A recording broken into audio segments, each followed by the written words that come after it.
সারা দেশে জাগরণ তুলতে চায় বিএনপি। আন্দোলনের রূপরেখাও ঠিক হয়ে গেছে, প্রস্তুত হচ্ছে দল। ঘোষণা আসবে শীঘ্রই বলছেন দলটির নেতারা। তারা বলছেন, খালেদা জিয়ার মুক্তি ও দেশের গণতন্ত্র পুনরুদ্ধারে এবার হবে বাঁচা মরার লড়াই। বিস্তারিত জানাচ্ছেন রাশেদুল কাদের।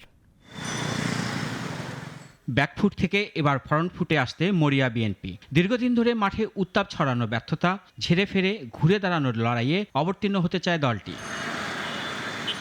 কিন্তু মুখ থুবড়ে পড়া আন্দোলন কিভাবে চাঙ্গা করবে বিএনপি, এমন আলোচনা দলের ভেতরে বাইরে চলছে। সবকিছুর চুলচেরা বিশ্লেষণ।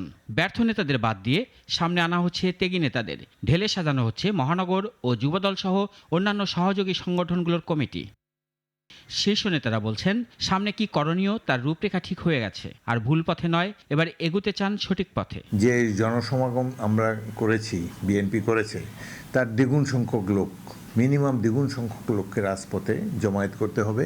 ডু অর ডাই সিস্টেমে আন্দোলনে যেতে হবে। বর্তমানে তো দলকে সংগঠিত করার জন্য উদ্যোগ নিয়েছে বিএনপির হাইকমান্ড। দলীয় প্রধান খালেদা জিয়ার মুক্তি, সরকারের পতন ঘটিয়ে দেশের গণতন্ত্র পুনরুদ্ধার, এসবই লক্ষ্য বিএনপির। নেতারা বলছেন, প্রস্তুত হচ্ছে দল। মুক্তির সংগ্রামের সাথে ওনার মুক্তি অঙ্গাঙ্গিভাবে জড়িত।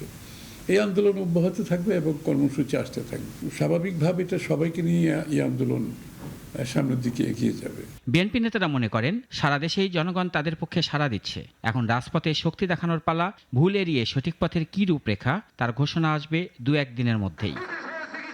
রাশেদুল কাদের, নাগরিক, ঢাকা। একমাত্র ওয়ালটন এসি দিচ্ছে 1 বছরের রিপ্লেসমেন্ট গ্যারান্টি এবং কম্প্রেসারের 10 বছরের গ্যারান্টি।